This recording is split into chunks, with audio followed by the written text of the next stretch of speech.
The summer sun beat down on the streets of London as tourists flooded the area around Buckingham Palace. Among them was a young boxer who had been making waves in the middleweight division. He'd won 15 fights straight, and honestly, the success had gone to his head a bit. His social media was blowing up with millions of followers who loved his confident attitude and flashy lifestyle. He wasn't alone that day. A group of friends surrounded him, all of them holding their phones, always recording, always looking for the next viral moment. That's how things worked in his world. Every moment was content. Every interaction was a potential video that could get millions of views. And views meant money, fame, and more opportunities. As they walked through the palace grounds, someone in the group spotted the Queen's guards. You know the ones. Those soldiers in the red uniforms and the massive furry black hats who stand perfectly still, no matter what happens around them. Tourists love trying to make them laugh or move. It's become this weird challenge that people attempt every single day. One of his friends laughed and said, "Hey, I bet you can't get a reaction out of that guard over there." The others joined in, egging him on. "Come on, champ. You're not scared of a guy in a funny hat, are you?" They knew exactly what buttons to push. This boxer had built his entire image on never backing down from a challenge. At first, he just walked over casually. The guard stood there like a statue, staring straight ahead. The bearskin cap sat high on his head, and his red uniform was perfectly pressed. His rifle was held at exactly the right angle. Everything about him screamed discipline and tradition. This wasn't just some guy in a costume. This was a real soldier doing a real job, but the boxer didn't see it that way. To him, this was just entertainment. Just another chance to show off for his followers. He pulled out his phone and started filming himself standing next to the guard. "What's up, everyone? I'm here at Buckingham Palace, and I'm about to see if I can break this statue here." His friends laughed in the background. A small crowd began to gather. That's the thing about public stunts. They draw people in like magnets. Within minutes, there were maybe 20 or 30 people standing around, all watching to see what would happen next. Most of them were tourists excited to witness something unusual during their London trip. The boxer started with simple stuff. He made funny faces right in front of the guard's face. He waved his hands around. He did a little dance. The guard didn't move a muscle. His eyes stayed fixed on some distant point, completely ignoring the circus happening inches from his nose. The crowd giggled and took photos, but that wasn't enough. The boxer needed more. He needed that moment that would make people share the video. He started talking louder, making jokes about the uniform. "What's with the hat, man? You trying to hide something up there?" More laughter from the crowd. Some people looked uncomfortable, but most seemed entertained. His manager, a middle-aged guy who had been in the boxing business for years, stood off to the side. He looked worried. He knew this was getting out of hand. He'd seen his fighter's confidence cross into arrogance too many times before, but whenever he tried to say something, the boxer just brushed him off. "Relax, it's just for fun." 10 minutes passed, then 15. The boxer's antics got more elaborate. He pretended to polish the guard's shoes. He saluted dramatically.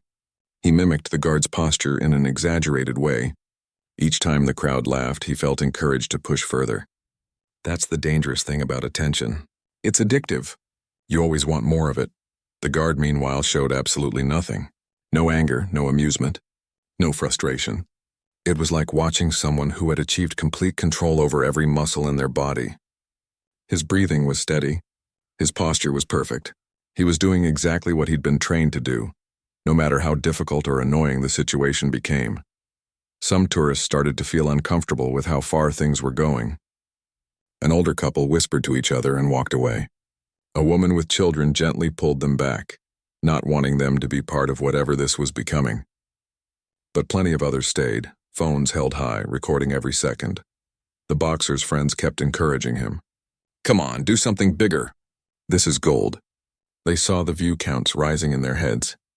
They imagined the comments, the shares, the publicity. None of them stopped to think about consequences. That's the problem with living for viral moments. You forget that real life isn't just content. By now, the boxer was getting frustrated. He'd been at this for a while, and the guard hadn't given him anything.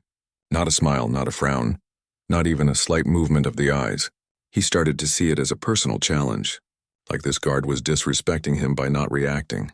The irony of that thought never occurred to him. He began shadowboxing around the guard, throwing punches in the air near him but not touching. His footwork was actually impressive. You could see the athletic ability, the hours of training, but he was using all that skill for something so pointless. His manager tried one more time. "Hey, maybe we should head out. You've got training tomorrow." The boxer waved him off without even looking. The atmosphere was changing. What started as silly fun was becoming something else. The boxer's movements were getting more aggressive. His voice was getting louder. The smile on his face was looking more forced. He was putting on a show, but underneath there was real annoyance building up. Other guards at different posts around the palace had noticed what was happening. They didn't break their stance or show any reaction, but their awareness had shifted. These were trained soldiers. They knew how to assess situations. They could see this was escalating. The crowd had grown to maybe 50 people now. Some were still laughing, but others looked concerned. A few people were already walking away, sensing that this might not end well. There's a certain tension that builds when someone keeps pushing boundaries. You can feel it in the air, that moment when fun is about to turn into something serious. The boxer took a step back, breathing a bit heavily from all his movement. He looked at his phone, checking the live viewer count. Thousands of people were watching. The comments were flying by. Most were laughing with him, but some were warning him to stop. He ignored those. He turned to his friends and said loudly, "Watch this." That's when you knew something bad was about to happen. Those are the famous last words before so many stupid decisions. His friends cheered him on, clueless about what was coming. The guard remained perfectly still, but if you looked very carefully, you might have noticed the slightest tension in his jaw. Not visible to most, but there. He was human after all. And he knew that whatever was about to happen next would test every bit of his training and discipline. The boxer rolled his shoulders and cracked his knuckles, putting on a show for the camera. The summer afternoon suddenly felt heavier. The moment had arrived when a foolish decision was about to teach someone a very expensive lesson about respect, consequences, and the difference between real strength and fake bravado. Everything was about to change, and 50 phones were ready to capture every second of it. The next few minutes would become some of the most watched and talked about footage on the internet. But in that moment, the boxer had no idea he was creating a video that would haunt him for years to come. He started getting closer to the guard's face, way too close. The kind of close that invades someone's personal space in an aggressive way. His breath was probably hitting the guard's face. He was trying to stare him down like this was some kind of boxing match weigh-in. "Come on, man. Just blink. Just move your eyes." "I know you want to." The guard's name was Daniel, though nobody in the crowd knew that.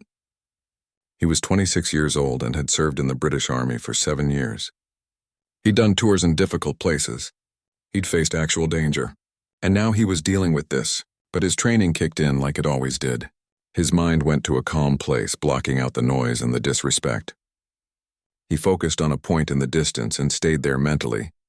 The boxer walked around him in circles, talking the whole time. "Look at this guy. He's like a robot. Is there even a person in there?"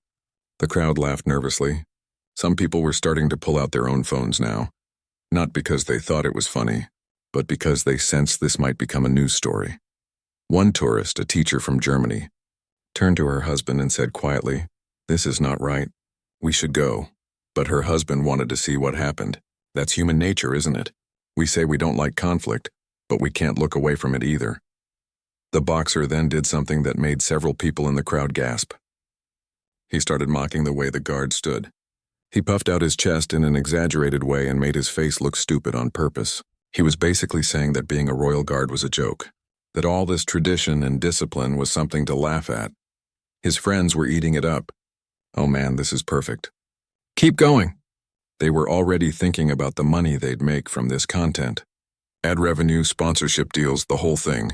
In their world, controversy meant cash. They didn't care about dignity or respect. Daniel the guard felt the mockery. Of course he did. He was human. But he'd been trained for exactly this situation. The royal guards deal with disrespectful tourists constantly. Most of them just want photos. Some try to make them laugh. But occasionally someone like this boxer comes along. Someone who takes it way too far. The training Daniel received was intense. He'd spent hours standing in formation, learning to control every muscle, every reaction. They'd put him through scenarios where instructors would yell in his face, try to distract him. even physically bump into him slightly. The whole point was to build mental strength. To separate the reaction from the action. Just because something happens to you doesn't mean you have to respond emotionally. But this was testing even his considerable discipline. The boxer was now making sounds in his ear, whistling, making kiss noises, saying things that were borderline offensive. The crowd was getting bigger. Maybe 70 or 80 people now. Some were telling the boxer to stop, but their voices were drowned out by those who wanted the show to continue. A security officer nearby spoke into his radio. "We've got a situation developing at Post 7. Male subject harassing the guard. Please advise." The response came back. "Continue monitoring. The guard will handle it per protocol." The boxer's manager tried again. He pushed through the crowd and grabbed his fighter's arm. "Come on, let's go. You've made your point." But the boxer shook him off aggressively. "Get off me. I'm just having fun." His eyes looked different now. There was an edge to them. Pride and stubbornness had taken over completely. He went back to the guard and started making gestures like he was going to touch the uniform. He didn't actually touch it, but he came close. His hands hovered inches away from the red fabric. "What happens if I mess up your uniform?" "Huh? What are you going to do?" His voice was getting louder and more aggressive. Daniel's breathing remained steady.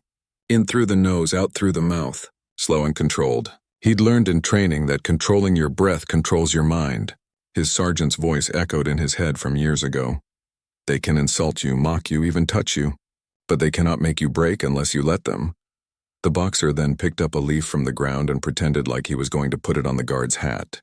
People in the crowd shouted, "Don't do that!" But he did it anyway. He placed the leaf on top of the bearskin cap and stepped back, laughing.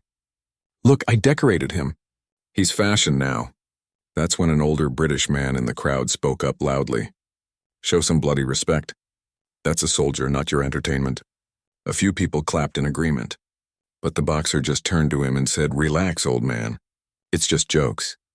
The disrespect was reaching levels that even the most tolerant observers couldn't ignore. This wasn't funny anymore.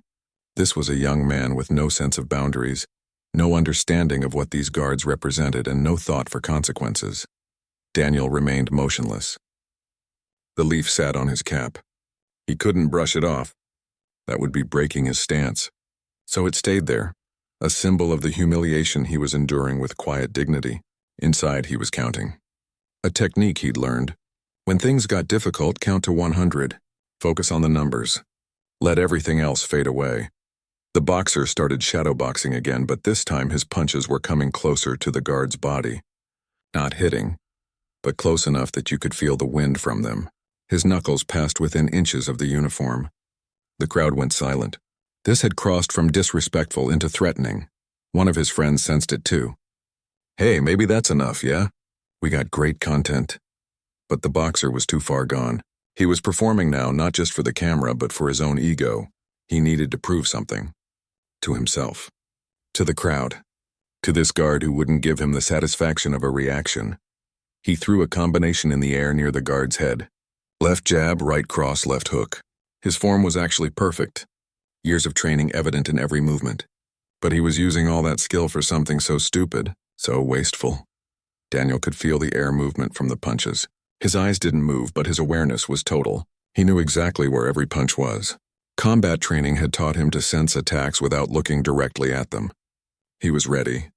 If an actual punch came, he knew exactly how protocol said he should respond. But he hoped it wouldn't come to that. The boxer's breathing was getting heavier. All this showing off was tiring him out. Sweat was forming on his forehead despite the fact that he wasn't actually fighting anyone. That's the thing about aggression without purpose. It exhausts you. His manager made one final attempt. He stepped right in front of the camera and said firmly, "We're done. Let's go now." For a second it looked like the boxer might listen. His expression softened slightly, but then someone in the crowd yelled, "Don't be soft. Finish what you started." That was all it took. The boxer's face hardened again. He turned back to the guard with a look that said he was about to do something big. Something that would get everyone talking. He cracked his neck to the left, then to the right. A gesture fighters make before they get serious. The crowd sensed it. The energy changed instantly. Phones raised higher. People stopped talking. Even the birds seemed to go quiet. One of those moments where time feels like it's slowing down. where everyone knows something significant is about to happen. The boxer raised his fists into a fighting stance. He bounced on his toes. And Daniel, still staring straight ahead, mentally prepared himself for whatever was coming next. His training had prepared him for this exact moment, but knowing something might happen and experiencing it are two very different things. Everything that happened next took place in about 3 seconds, but those 3 seconds would change the boxer's entire life. Sometimes that's all it takes. One moment of bad judgment and everything you've built comes crashing down. The boxer pulled his right arm back. Everyone saw it. The whole crowd knew what was coming. Some people actually stepped back. A woman covered her mouth with her hand. A teenage boy whispered, "No way, he's not actually going to..." But he was. In the boxer's mind, he wasn't planning to really hurt the guard. He told himself he was just going to give him a light tap. Just enough to make contact. Just enough to say he did it. Just enough to prove that even these supposedly tough guards were just regular people who could be pushed around. That's what he told himself anyway. But here's the thing about throwing punches when you're worked up and showing off. You don't have the same control you have in the ring. In training, you're calm and focused. You know exactly how much power you're putting into each shot. But when emotions are high and pride is on the line, your body works differently. The punch flew forward. A quick jab aimed at the guard's shoulder. In the boxer's head, it was going to be gentle, almost playful, but his muscle memory kicked in. 15 professional fights had trained his body to throw punches with power. You can't just turn that off like a switch. The fist connected with Daniel's chest. Not the shoulder like intended, but right on the left side of his chest. And it wasn't gentle. It was a real punch. Not full power, maybe 60 or 70%. But that's still a trained fighter hitting a person who wasn't defending themselves. The sound was sickening. That thud of knuckles hitting a body. Everyone heard it. The crowd gasped. Not nervous laughter anymore. Actual shocked gasps. Several people said, "Oh my God," at the same time. The boxer's face changed instantly. The cocky smile vanished. His eyes went wide. In that split second after the punch landed, reality hit him harder than he'd hit the guard. The thought crashed through his mind. What did I just do? Daniel felt the impact. It hurt. Not terrible pain, but definitely enough to register. His chest would have a bruise tomorrow. But the physical pain wasn't the main thing. What he felt was rage. Pure controlled rage. Not the wild kind that makes you lash out. The disciplined kind that comes from years of military training. The kind that's actually more dangerous because it's focused. But he didn't move. Not yet. His eyes, which had been staring straight ahead this whole time, slowly moved. Just his eyes. The rest of his body stayed perfectly still, but his eyes shifted down and to the side until they locked directly onto the boxer's face. The boxer had never felt a look like that before. He'd stared down opponents in the ring plenty of times. He'd seen anger, determination, even fear in other fighters' eyes. But this was different. This was the look of someone who had real power. Not show-off power. Real strength that came from discipline and training and actual experience with conflict. Time seemed to freeze. The two men locked eyes for maybe 2 seconds. To the boxer, it felt like an hour. He wanted to say something, to apologize, to take it back. But his mouth wouldn't work. His tough guy persona had completely crumbled. He was just a scared kid who'd made a massive mistake. The crowd was dead silent. You could have heard a pin drop. Everyone was waiting to see what would happen next. Would the guard break protocol? Would he fight back? Would he arrest the boxer? Nobody knew, and the tension was unbearable. Daniel's training battled with his instincts. Every part of him wanted to drop his rifle and teach this disrespectful punk a lesson. He was a trained soldier. He could have easily handled this boxer in a real fight. But that wasn't what being a Queen's Guard meant. The uniform represented something bigger than personal revenge. It represented discipline, duty, and respect for rules even when rules are hard to follow. His sergeant's words came back again. The moment you break, you dishonor everyone who wore this uniform before you. Stay strong. Stay controlled. Let the system handle it. The boxer took a small step backward. His hands were shaking slightly. All the confidence and swagger had drained out of him like water from a broken cup. He looked at his friends, hoping for support, but they looked terrified too. They knew this was bad. Really bad. One of the security officers nearby was already moving toward them, speaking urgently into his radio. "We have an assault on a guard." "I I repeat, physical assault. Send backup immediately. His voice was calm but firm. This wasn't a drill anymore. This was a real incident with real consequences. The boxer's manager looked like he might throw up. He'd been in the fight business for 20 years and had seen fighters ruin their careers in lots of ways. But he'd never seen someone do something this stupid. This publicly, with this many witnesses. His mind was already racing through legal implications, public relations disasters, and contract cancellations. Daniel made his decision. He would respond by the book. He would follow protocol exactly as trained. That was the most powerful thing he could do. Show that discipline beats aggression every single time. The boxer opened his mouth to say something, maybe an apology, maybe an excuse. But before he could get any words out, Daniel moved. It wasn't a punchback. It wasn't a tackle. It was something the crowd didn't expect at all. Daniel's right foot came up and then crashed down onto the stone ground with enormous force. The stamp echoed across the entire courtyard like a gunshot. Boom! People 20 meters away jumped at the sound. Then came the voice. Daniel had been trained to project his voice across parade grounds where hundreds of soldiers needed to hear commands. When he spoke, it wasn't yelling. It wasn't screaming. It was something more powerful than that. It was command presence, stand back from the Queen's Guard. The volume was incredible. The authority in those words was absolute. Every syllable was perfectly pronounced. Every word carried the weight of tradition, discipline, and controlled power. It was the voice of someone who knew exactly who they were and what they stood for. The boxer literally stumbled backward. His body moved before his brain processed the command. Several people in the crowd did the same thing. That's what real authority does. It doesn't ask. It doesn't suggest. It commands and people obey without thinking. The boxer's legs felt weak. His heart was pounding. He'd faced opponents in the ring who'd threatened to knock him out, but he'd never felt fear like this. This was different. This was the fear of knowing you've crossed a line you can never uncross, that you've made a mistake that will follow you forever. Daniel held the boxer's gaze for one more second. Then, with perfect military precision, he executed an about-face, a perfect pivot on his heel. His rifle moved with him in exactly the right position. His back was now to the boxer, which was somehow even more powerful than facing him. It said, "You're not worth my attention anymore. You're not worth breaking protocol for."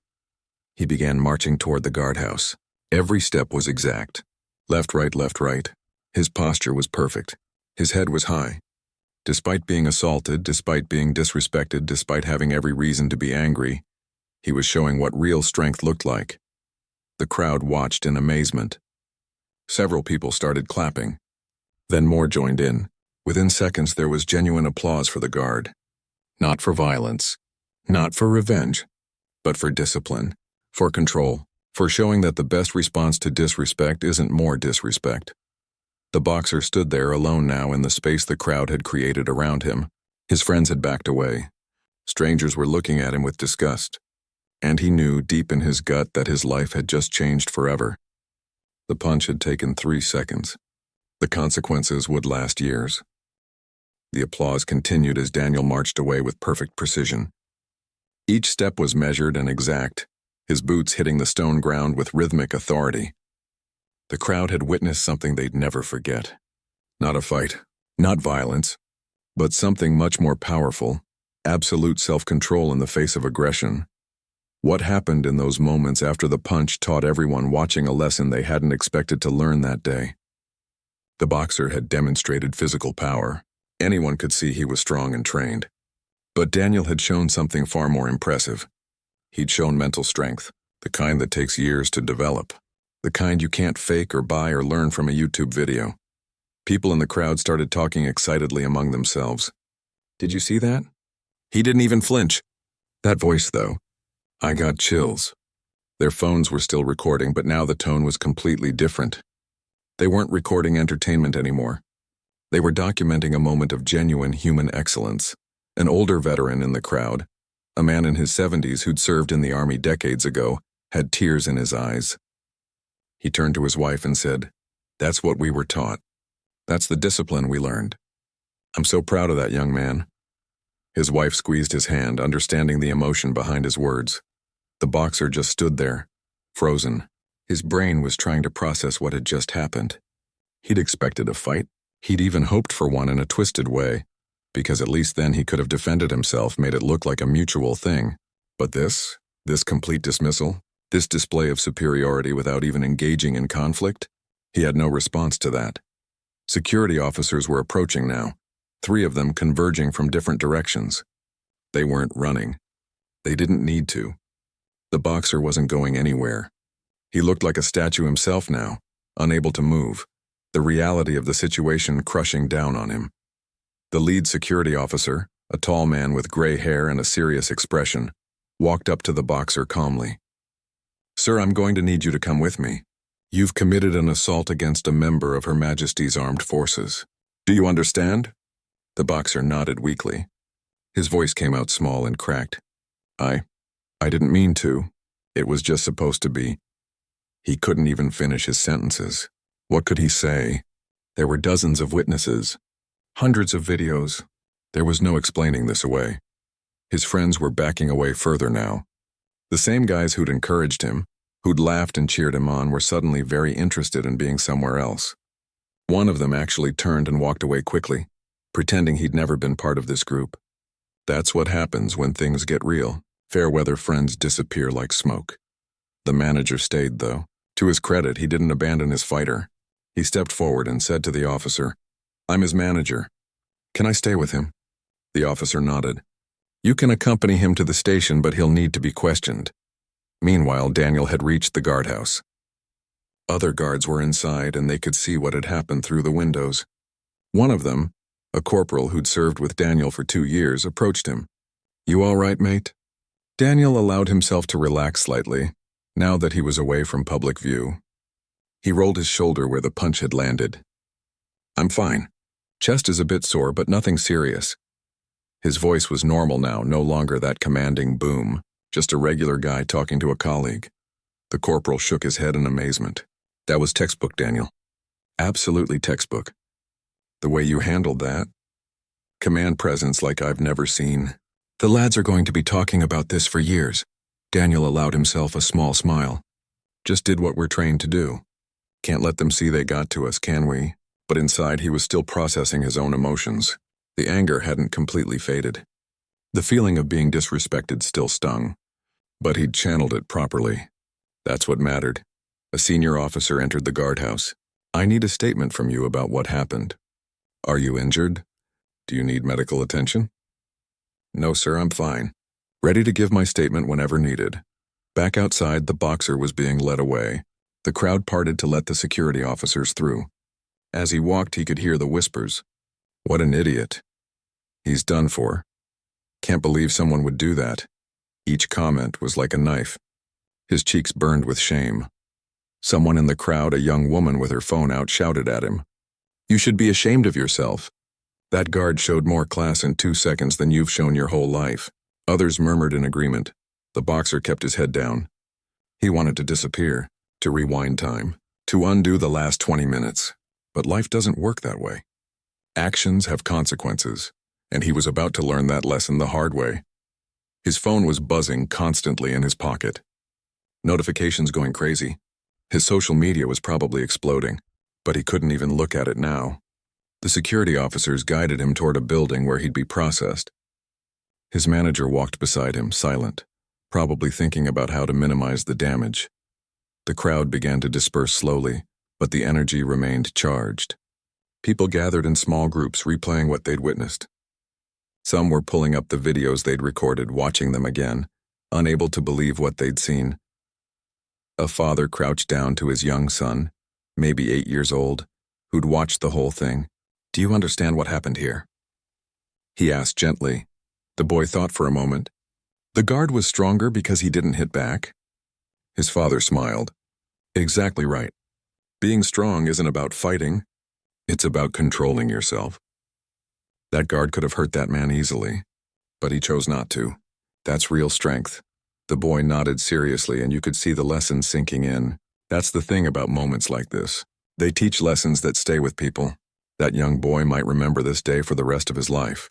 Tourist guides in the area, who'd seen countless incidents over the years, were already talking about this one. An older guide named Harry, who'd been working at the palace for 15 years, said to a colleague, "That's going to become legendary." That guard's response, "You mark my words, they'll be using that in training videos." And he was right. What Daniel had done was a perfect example of how to handle aggression with professionalism. Military academies around the world would eventually use the footage as a training tool. This, instructors would say, is how you maintain composure under assault. Back in the guardhouse, Daniel was writing his statement. His handwriting was neat and precise, just like everything else about him. He described the events factually, without emotion or exaggeration. What time it started, what the individual did, when physical contact occurred, what his response was. All of it clear and professional. The senior officer read over his statement and nodded. "Well done. You followed protocol perfectly. I'm recommending you for a commendation for how you handled this situation." Daniel didn't smile or show pride. He just said, "Thank you, sir. Just doing my duty." But inside he felt something. Not satisfaction exactly, more like validation. He'd been tested in a way he hadn't expected, and he'd passed. He'd proven to himself that all those hours of training, all that discipline, all that sacrifice, it meant something. It made a difference when it really counted. The boxer, meanwhile, was sitting in a small office waiting to be formally questioned. His hands wouldn't stop shaking. His manager sat across from him, finally speaking. "Do you understand what you've done? This isn't just going to blow over. This is assault on camera against a military member. This is serious." The boxer's voice was barely a whisper. "I know I messed up. I really messed up." It was the first time he'd admitted it out loud. The first time the reality had fully hit him. And it was just the beginning. The consequences were only starting to unfold. Within 5 minutes of the incident, more security personnel had arrived at the scene. This wasn't being treated as a minor tourist disturbance anymore. This was an assault on a member of the armed forces, and the palace took such matters very seriously. The boxer sat in a small holding area, his earlier confidence completely shattered. A police officer entered the room, notebook in hand. She was professional but firm, the kind of person who'd seen everything and wasn't impressed by fame or tough guy attitudes. "I'm Officer Williams. I need to ask you some questions about what happened out there. You have the right to remain silent, but I should inform you that we have multiple video recordings and numerous witnesses. Do you understand?" The boxer nodded. "Yeah, I understand."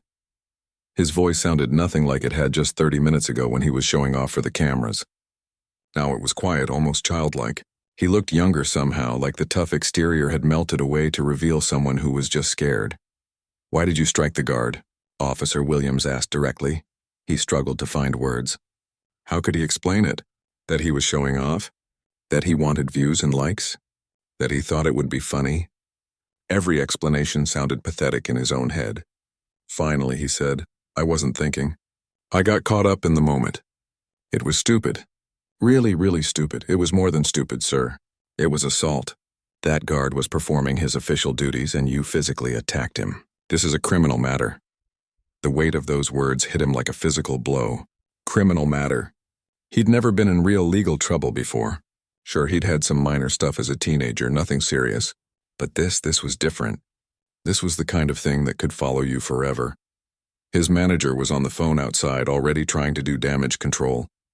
He was calling lawyers, publicists, anyone who might help. But even as he made the calls, he knew this was bad. Really bad. You can't spin assault caught on camera by dozens of people. There's no putting a positive angle on disrespecting a royal guard. Back at the palace grounds, tourists were still talking about what they'd witnessed. The videos were already being uploaded to social media. Twitter, Instagram, TikTok, everywhere. Each person who'd filmed it from their angle was sharing their footage, and the internet was eating it up. One of the first videos to really blow up was from a tourist from Japan. She'd captured the whole thing perfectly, from the moment the boxer started getting aggressive to Daniel's powerful response. Her caption was simple, respect, just that one word. But it resonated. Within an hour, her video had 50,000 views. Within 2 hours, 500,000. The comments section was fascinating. People from all over the world were weighing in. A comment from Australia. "That guard showed more discipline than most people have in their entire lives." Absolute legend from Brazil. "This is what real strength looks like. Not hitting back, but having the control not to." From Canada. I hope that boxer gets what's coming to him. You don't disrespect people like that. But not everyone was against the boxer. Some of his fans were trying to defend him, saying things like, he was just playing around, or it wasn't that serious. Everyone's overreacting. But those comments were getting drowned out by the overwhelming majority who saw this for what it was, a clear case of disrespect and assault. Back in the holding area, the boxer's friends were being questioned separately. One of them, the guy who'd initially dared him to mess with the guard, was sweating nervously. The officer interviewing him asked, "Did you encourage him to assault the guard?" "No, we were joking around, but we didn't think he'd actually hit him. We just thought he'd try to make him laugh or something." "But you were recording it?" "Yeah, but just for fun. We weren't trying to cause trouble." The officer wrote something down. "Your recording is now evidence in an assault case. We'll need copies of everything you filmed." That's when it really hit him. They weren't just people having fun anymore. They were witnesses to a crime. Their phones contained evidence. This was real. Another friend was being more honest in his interview. "Look, we all knew it was getting out of hand. I even told him to stop at one point, but he wasn't listening. He gets like that sometimes when there's attention on him. Like he can't help himself." The officer noted that down too. Character information. It would all be part of the investigation. Outside, the boxer's manager finally got through to a lawyer who specialized in these kinds of cases. The lawyer listened to the description of what happened and let out a long sigh. "Okay, here's what we're dealing with. Assault on a member of the armed forces in the performance of their duty. Multiple witnesses. Video evidence from numerous angles. High public interest because of who he is. This is not good. Can you help him?" The manager asked desperately. "I can represent him, yes, but I need to be honest with you. This isn't going away quietly. The best we can hope for is to minimize the damage. He'll need to take responsibility, show genuine remorse, and probably accept some kind of plea deal. A trial would be a disaster with this much evidence." The manager closed his eyes. He'd seen promising careers end for less. Boxing was a sport that required respect. Sponsors didn't want to be associated with people who assault military members. Promoters didn't want the headache. This could be career-ending. Daniel, meanwhile, had finished giving his statement and was allowed to take a break. A medic checked him over, finding only minor bruising on his chest. Nothing serious, but it was documented with photographs for the investigation. Evidence of the assault. His commanding officer came to speak with him privately. "How are you holding up?" Daniel shrugged slightly. "I'm all right, sir. Just processing it all, I suppose." "You did exactly right. I want you to know that." "The way you responded? It's what every guard should aspire to. You represented the uniform perfectly. Thank you, sir. I just did what we're trained for." "Yes, but training is one thing. Actually doing it when you're under pressure, when someone's physically assaulted you, that's different. You should be proud." After the commanding officer left, Daniel sat alone for a moment. He looked at his hands. They were steady now. But right after the punch, right after he'd shouted his command, they'd been shaking slightly from adrenaline, the body's natural response to conflict. But he'd controlled it, channeled it into his voice, into his presence rather than into violence. He thought about the boxer. Part of him felt sorry for the guy. He was young, probably mid-20s, clearly didn't think about consequences. But another part of him felt no sympathy at all. Actions have results. You can't go through life disrespecting people and expecting no pushback. The news was starting to pick up the story now. A reporter from a local news station had heard about the incident and was already outside the palace with a camera crew. They were interviewing witnesses, getting reactions, building a story. One witness, a middle-aged man from Scotland, told the camera, "I've been coming to see the guards for 20 years. I've seen tourists be silly, try to make them laugh, that sort of thing. But I've never seen someone actually hit one. It was shocking. But the way that guard handled it, that was something special. He could have lost his temper, but he didn't. That takes real character." The reporter asked, "What do you think should happen to the person who did this?" The man didn't hesitate. He should face the full consequences. You can't assault people and get away with it, I don't care who you are. Inside the holding area, the boxer was finally allowed to make a phone call. He called his mother. When she answered, cheerful and happy to hear from him, he almost broke down. "Mom, I messed up. I really messed up. What happened? Are you okay?" He told her everything. As he talked, he could hear the disappointment growing in her voice. His mother had always supported his boxing career, always been proud of him. But this wasn't something she could be proud of. When he finished, there was a long silence. Then she said quietly, "You're going to have to face up to this. Take responsibility. Your father and I raised you better than this." Those words hurt more than the legal trouble, more than the potential career damage. Disappointing his parents. That hit different. Officer Williams came back in. "All right, here's what's going to happen. You're being charged with assault. You'll be released on bail with conditions. You cannot leave the country. You cannot contact the victim. You must appear at your scheduled court date.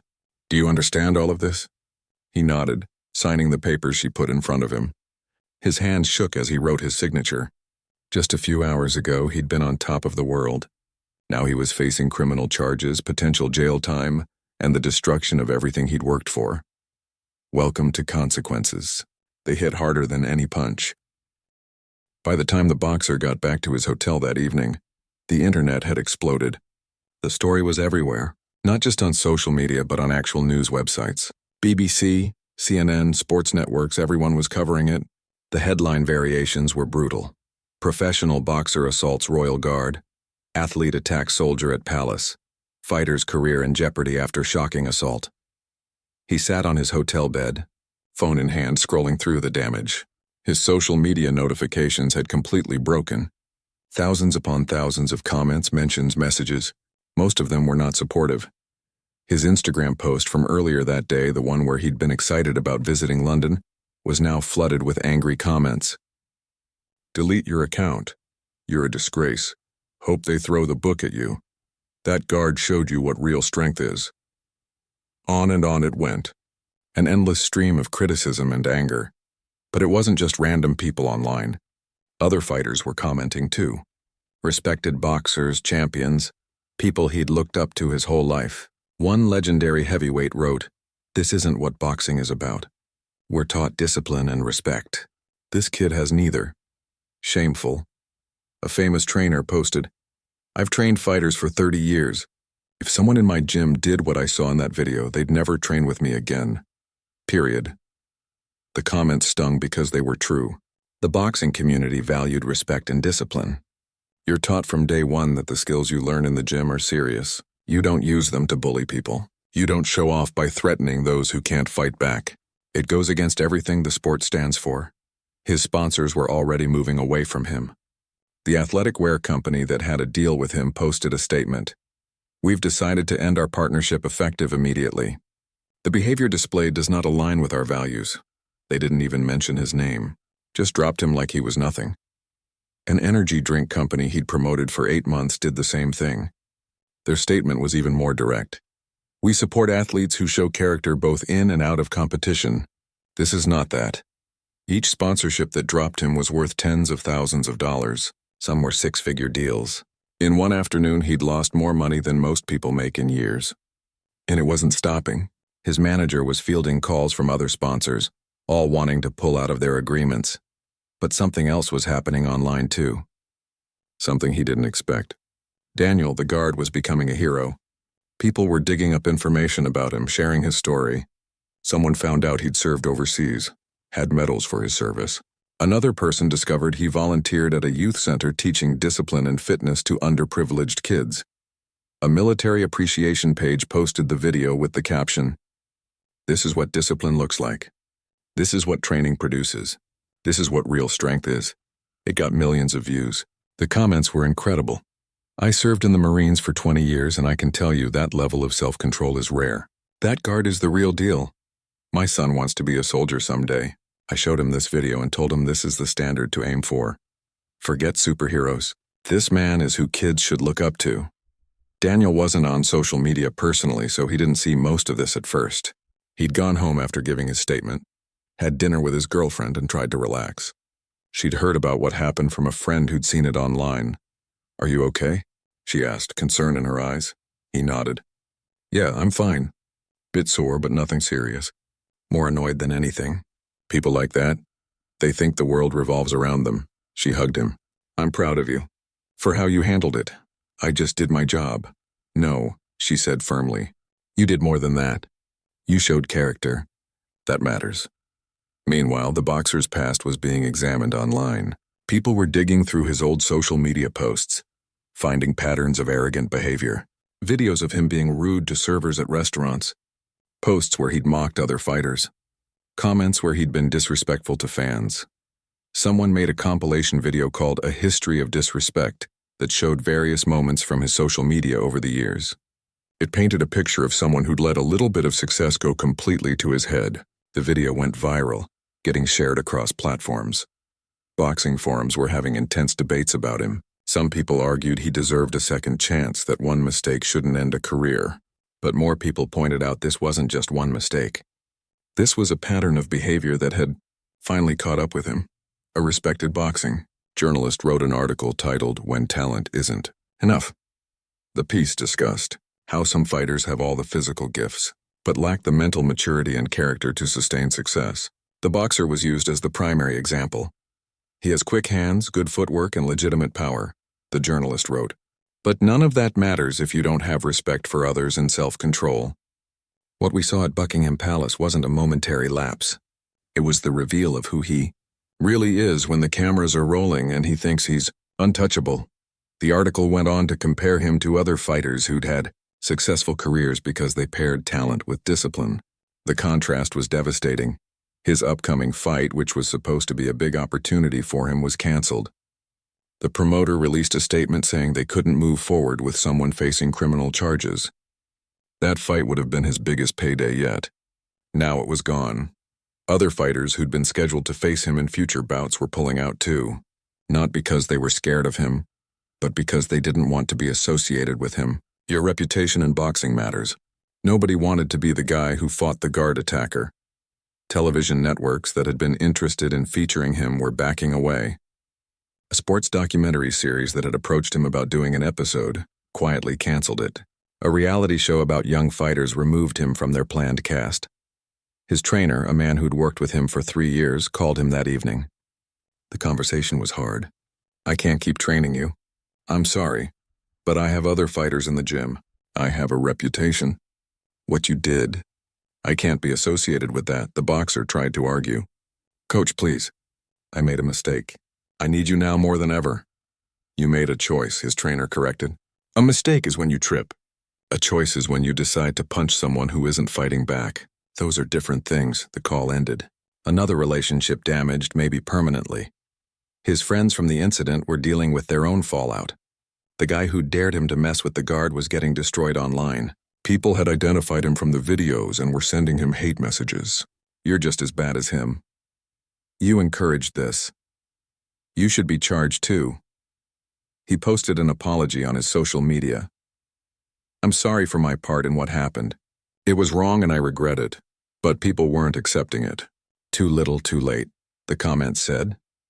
The boxer tried to post his own apology that night. He'd spent hours crafting it with his manager, trying to get the tone right. "I want to apologize for my actions today at Buckingham Palace. I disrespected a soldier who was doing his job and I physically assaulted him.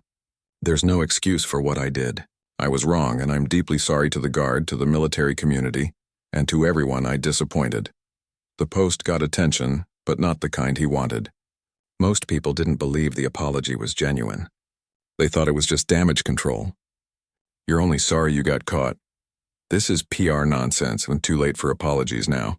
A few people did show some sympathy. "Everyone makes mistakes. Hope you learn from this." But those comments were rare and quickly buried under the criticism. Veterans organizations were speaking out too. A military support group posted, "Assaulting a service member performing their duty is not only illegal, it's morally reprehensible.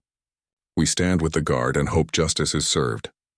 A Boxing Hall of Fame announced they were removing him from consideration for a Young Fighter award he'd been nominated for. Another organization uninvited him from a charity event he was supposed to attend. The pile-on continued through the night. Every hour brought new consequences, new people distancing themselves from him, new opportunities disappearing. He lay in his hotel bed, unable to sleep, watching his career crumble in real time on his phone screen. His mother called again. "Stop reading the comments. Stop torturing yourself. What's done is done, Now you have to figure out how to move forward. But how do you move forward when the whole world has watched you make the worst decision of your life? When millions of people know your face as the guy who attacked a guard? When your name is now permanently associated with shame and disrespect? These were questions he didn't have answers to. Not yet, anyway. The viral backlash was still building, and he was drowning in it. 3 weeks after the incident, the boxer sat in a courtroom wearing a suit that didn't quite fit right. He'd lost weight from stress and poor sleep. The bags under his eyes told the story of countless nights spent staring at the ceiling, replaying that moment over and over, wishing he could take it back. His lawyer, an experienced criminal defense attorney, had been straightforward from the beginning. With this much evidence, our best option is to accept responsibility and hope for leniency. Fighting the charge would be pointless and expensive. So here they were at a plea hearing. The boxer had agreed to plead guilty to assault in exchange for a reduced sentence. The prosecutor stood and outlined the case, showing the judge various video angles of the incident. Even now, weeks later, watching it on the courtroom screen made the boxer's stomach turn. The judge, a stern woman in her 60s who'd seen thousands of cases, watched the videos without expression. When they finished, she looked directly at the boxer. "Do you understand that by pleading guilty, you're admitting you committed this assault?" "Yes, Your Honor," he said quietly. "And do you understand the seriousness of what you did? You attacked a service member who was performing his official duties." "Yes, Your Honor, I understand, and I'm deeply sorry." The judge looked at him for a long moment. Sorry doesn't undo the action. Let's talk about consequences. The plea deal included several components. First, community service. 200 hours working with youth programs, teaching them about discipline and the consequences of poor choices. The irony wasn't lost on anyone. Second, anger management and behavioral counseling.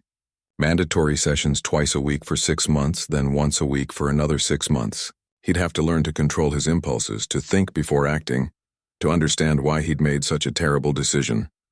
Third, a fine, £5,000 payable to a military charity. Money that would actually help veterans instead of feeding his ego. Fourth, probation for 2 years. Any other legal trouble during that time would result in much harsher punishment, potentially including jail time. And finally, a criminal record. This would follow him forever. Every job application, every background check, every opportunity would now include the question, "Have you ever been convicted of a crime?" The judge explained each consequence clearly, making sure he understood. Then she added something not in the plea deal. "I'm also ordering you to write a formal letter of apology to the guard you assaulted. Not for social media, not for public relations. A real sincere letter that I will review before it's sent. Do you understand?" "Yes, Your Honor." "You're young," the judge said, her tone softening slightly. "Young people make stupid choices, but you're also an athlete, someone with a platform, someone young people look up to.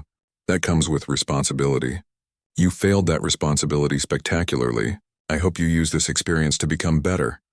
He nodded, not trusting his voice. Court is adjourned. Just like that, it was over. The legal part, anyway. He stood, hands shaking slightly, and left the courtroom with his lawyer. Outside, reporters waited with cameras and microphones. His lawyer had advised him not to speak to them, but he felt like he owed something. "I just want to say I'm sorry," he told the cameras. "I was wrong. I disrespected someone who deserves respect. I'm going to do everything the court ordered and try to learn from this." A reporter shouted a question. "Do you think you'll fight again?" He didn't have an answer. His lawyer guided him away before more questions could come. The financial consequences were adding up in ways he hadn't fully anticipated. The lost sponsorships were obvious, but there were other costs. Legal fees had eaten through £50,000. The fine was another $5,000. His manager had dropped him, so he was paying for his own PR help now, trying to manage the damage to his reputation. His fight purses had been his main income. Without upcoming fights, money was getting tight. He'd lived pretty lavishly when things were good. Nice apartment, expensive car, eating out constantly. Now he was learning what it meant to budget, to actually worry about money. He had to sell his car. The lease on his nice apartment was up, and he moved to something much smaller and cheaper. The lifestyle he'd gotten used to was gone. Reality was a lot less glamorous, but the hardest consequences were personal. His family was disappointed in him. His father, who'd taught him to box when he was 8 years old, barely spoke to him now. The man who'd been his first coach, who'd driven him to every amateur tournament, who'd believed in him before anyone else could hardly look at him. His younger brother, who'd idolized him, was embarrassed at school. Kids there had seen the videos, made fun of him for having a brother who attacked a soldier. The boxer felt guilty about that more than almost anything else. He'd hurt his family's reputation because of his stupidity. Friends disappeared. Not all of them, but most. The ones who'd been around for the good times, the parties, the attention, they were suddenly busy whenever he called. He learned quickly who his real friends were. Turns out he didn't have as many as he thought. Dating became impossible. Women would recognize him from the videos and you could see the judgment in their eyes. Some would be direct about it. "You're that guy who hit the guard, right?" "Yeah, I'm not interested." Others would just make excuses and leave. His romantic life, which had been pretty active before, was now non-existent. The gym he'd trained at since turning professional asked him not to come back. They said it was about protecting their image, but really, other fighters there didn't want to be associated with him. One guy he'd sparred with for years told him straight, "What you did was cowardly, man. Real fighters don't attack people who aren't in a position to defend themselves." He had to find a new gym, a small place across town that would take him. The owner was an older guy who'd had his own troubles in life. "Everyone deserves a chance to fix their mistakes," he said. "But you better actually fix them. I'm not running a refuge for people who don't want to change." The community service started a few days after sentencing. He was assigned to work at a youth center in a rough part of London.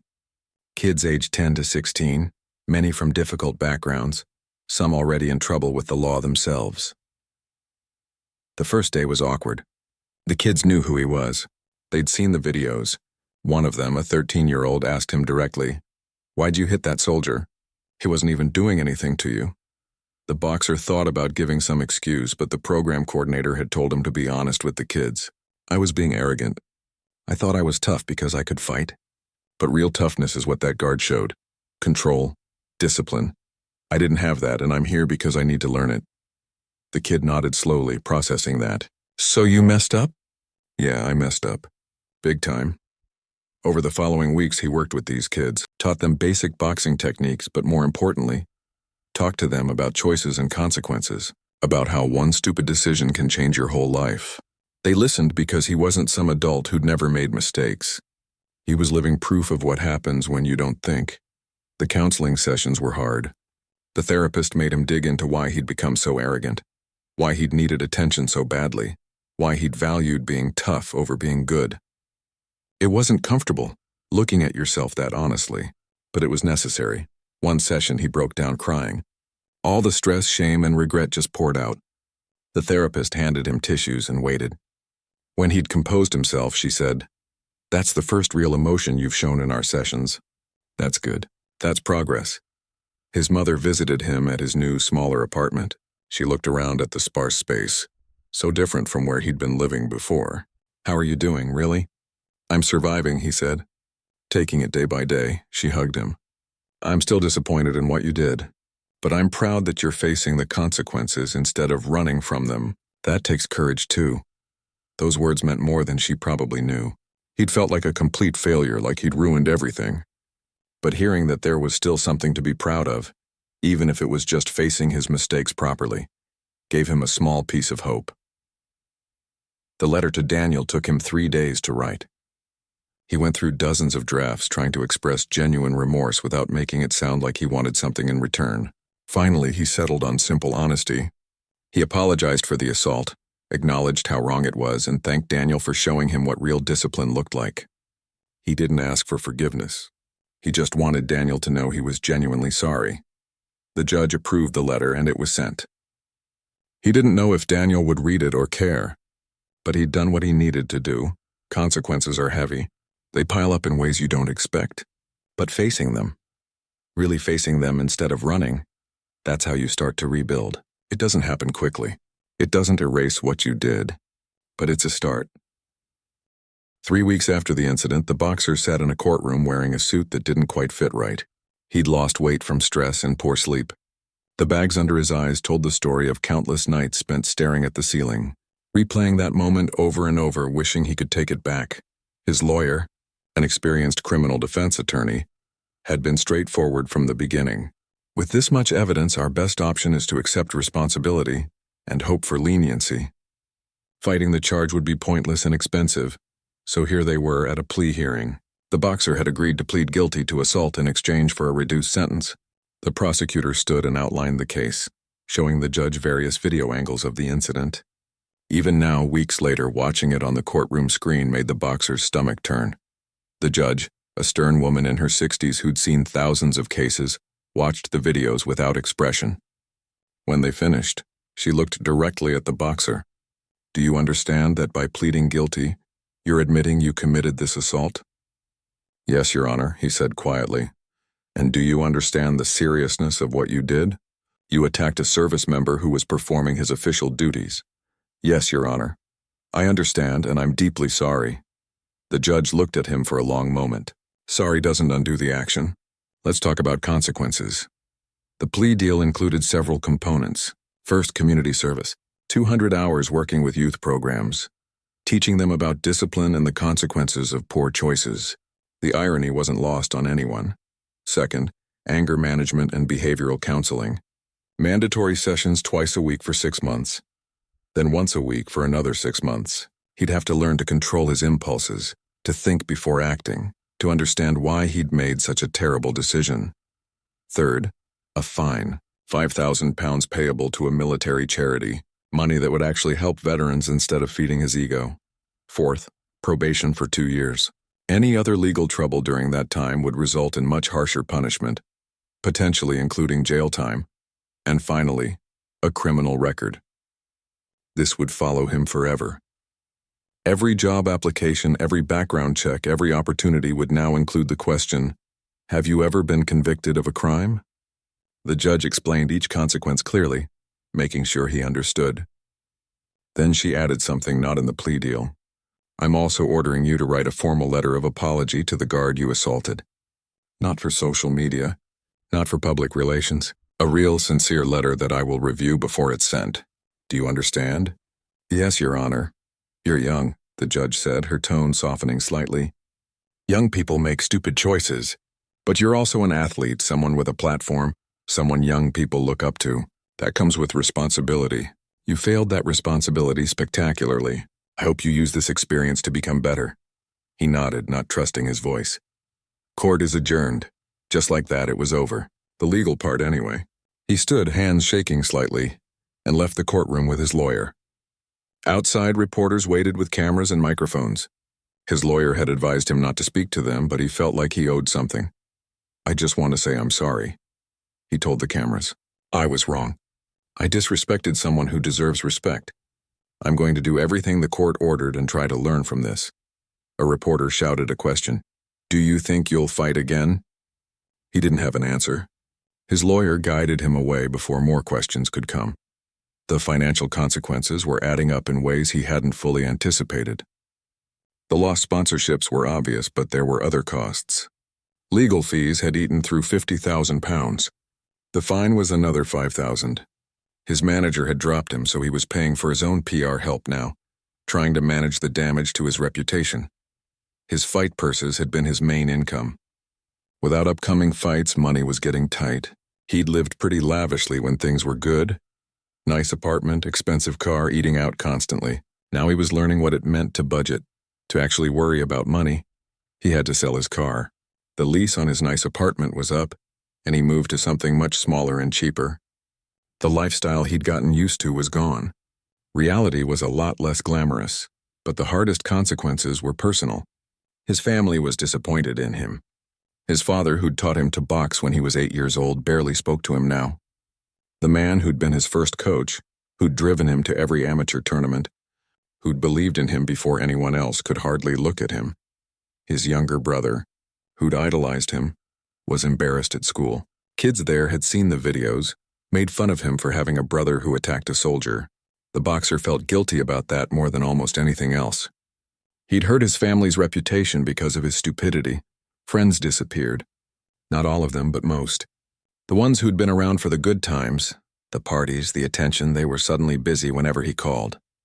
He learned quickly who his real friends were. Turns out he didn't have as many as he thought. Dating became impossible. Women would recognize him from the videos, and you could see the judgment in their eyes. Some would be direct about it. "You're that guy who hit the guard, right?" "Yeah, I'm not interested." Others would just make excuses and leave. His romantic life, which had been pretty active before, was now non-existent. The gym he'd trained at since turning professional asked him not to come back. They said it was about protecting their image, but really, other fighters there didn't want to be associated with him. One guy he'd sparred with for years told him straight, "What you did was cowardly, man. Real fighters don't attack people who aren't in a position to defend themselves." He had to find a new gym, a small place across town that would take him. The owner was an older guy who'd had his own troubles in life. "Everyone deserves a chance to fix their mistakes," he said. "But you better actually fix them. I'm not running a refuge for people who don't want to change." The community service started a few days after sentencing. He was assigned to work at a youth center in a rough part of London. Kids aged 10 to 16, many from difficult backgrounds, some already in trouble with the law themselves. The first day was awkward. The kids knew who he was. They'd seen the videos. One of them, a 13-year-old, asked him directly, "Why'd you hit that soldier? He wasn't even doing anything to you." The boxer thought about giving some excuse, but the program coordinator had told him to be honest with the kids. "I was being arrogant. I thought I was tough because I could fight. But real toughness is what that guard showed. Control, discipline. I didn't have that, and I'm here because I need to learn it." The kid nodded slowly, processing that. "So you messed up?" "Yeah, I messed up. Big time." Over the following weeks, he worked with these kids, taught them basic boxing techniques, but more importantly, talked to them about choices and consequences, about how one stupid decision can change your whole life. They listened because he wasn't some adult who'd never made mistakes. He was living proof of what happens when you don't think. The counseling sessions were hard. The therapist made him dig into why he'd become so arrogant, why he'd needed attention so badly, why he'd valued being tough over being good. It wasn't comfortable, looking at yourself that honestly, but it was necessary. One session, he broke down crying. All the stress, shame, and regret just poured out. The therapist handed him tissues and waited. When he'd composed himself, she said, "That's the first real emotion you've shown in our sessions. That's good. That's progress." His mother visited him at his new, smaller apartment. She looked around at the sparse space, so different from where he'd been living before. "How are you doing, really?" "I'm surviving," he said. "Taking it day by day," she hugged him. "I'm still disappointed in what you did, but I'm proud that you're facing the consequences instead of running from them. That takes courage, too." Those words meant more than she probably knew. He'd felt like a complete 6 months had passed since that day at Buckingham Palace. 6 months of community service, counseling sessions, and living with the consequences of one terrible decision. The boxer had changed, though not in ways you could easily see from the outside. The change was deeper than that. He'd finished about half his community service hours at the youth center. The kids there had become important to him in a way he hadn't expected. A couple of them reminded him of himself at that age, full of failure like he'd ruined everything. But hearing that there was still something to be proud of, even if it was just facing his mistakes properly, gave him a small piece of hope. The letter to Daniel took him 3 days to write. He went through dozens of drafts trying to express genuine remorse without making it sound like he wanted something in return. Finally, he settled on simple honesty. He apologized for the assault, acknowledged how wrong it was, and thanked Daniel for showing him what real discipline looked like. He didn't ask for forgiveness. He just wanted Daniel to know he was genuinely sorry. The judge approved the letter and it was sent. He didn't know if Daniel would read it or care, but he'd done what he needed to do. Consequences are heavy. They pile up in ways you don't expect. But facing them, really facing them instead of running, that's how you start to rebuild. It doesn't happen quickly. It doesn't erase what you did. But it's a start.